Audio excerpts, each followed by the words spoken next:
Il caso Bramezza scuote la politica veneta.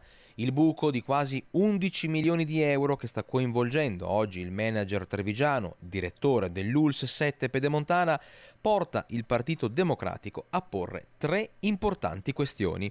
Eccole. Le società in cui agiva Bramezza hanno partecipato ad appalti pubblici e se sì, a quali?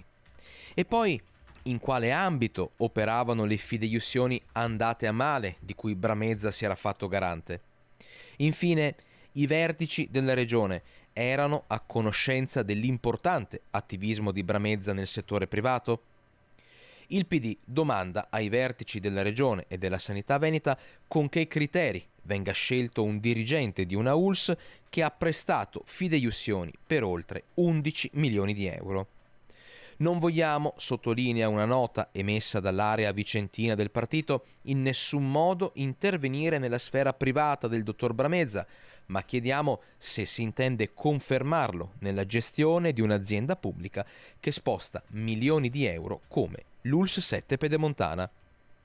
Sono in molti a porsi le medesime domande, visto il ruolo di dirigente pubblico per cui Bramezza è stipendiato dai veneti. E come sempre i nostri microfoni sono aperti per tutti.